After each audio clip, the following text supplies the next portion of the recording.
Welcome to Engineering 130, Lab 2. So this is an illustration on how to connect your pins on your IC, whether you're using Tinkercad or the breadboards. So for the first circuit that we have here, we have two NOT gates. Okay. And we have two ANDs. And we have one OR. So that's telling us that on the IC chip 74LS04, which has a bunch of NOT gates, we're going to be using two of them. So for example, I'll be using these two. This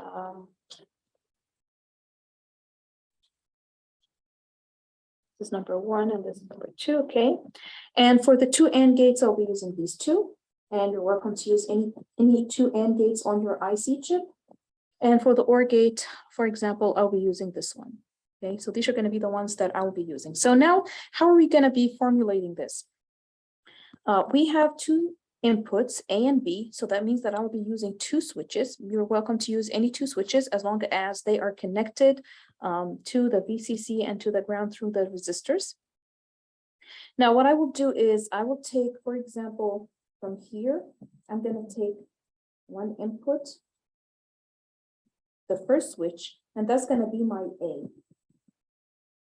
Okay, so the A and B are two inputs. Those two inputs are going to be coming from a switch. When you're going to turn it on and off, that's when it's going to give you a 0 and 1. And therefore, you're going to see on the LEDs whether it's lighting green or red. So I will assume that my input A is from switch number 1. I will let it go to the first inverter, and therefore the output here is just going to be the A complement. Now the same thing for the B.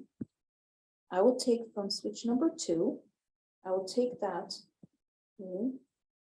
to pin number 3, because that's the second inverter, and that's going to be B.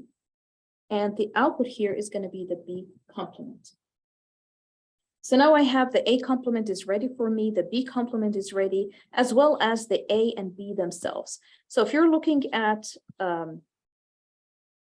here, you're going to have all of these dots, right? So this is one, you're going to have like some dots here. The same thing here, as well as here. So these are like the pins that you're having on your breadboard, okay? So you put this one here, you connected this one, and you connected this one with the B. Now my next step is that I want to do the AND gate on the top. So I will use for that pin number 1 and 2 as the two inputs. So what are the two inputs to this AND gate? One of them is coming from B. The other one is coming from the A complement. So here's my A complement. So I'm going to take a wire from the A complement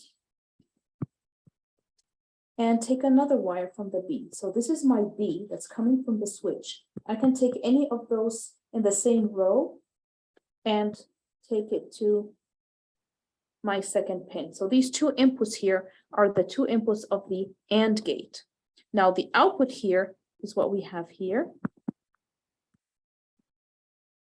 Okay, that is my output, which is the A complement B. So I'm going to keep that for now. And let's do the second AND gate. So the second AND gate has two inputs. One of them is coming from A.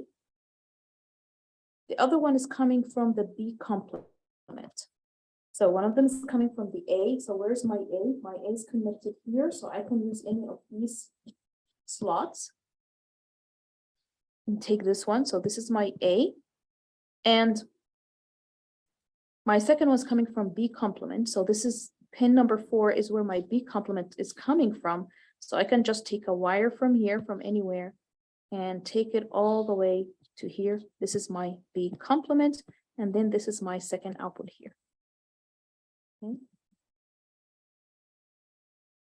Just take this part.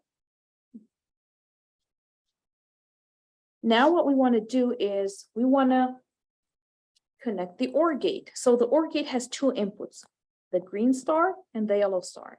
So I'm going to take this output here, connect it to the first input, take this one, connect it to the second input. Okay, and now the most important thing is taking the final output here That's your final output of the circuit. That's where you're going to be taking it and putting it in between the two LEDs. So whenever you're moving your switches on and off, the LED is going to turn either green or red based on the combination of your input. So I hope that is clear on how to connect circuit number 1.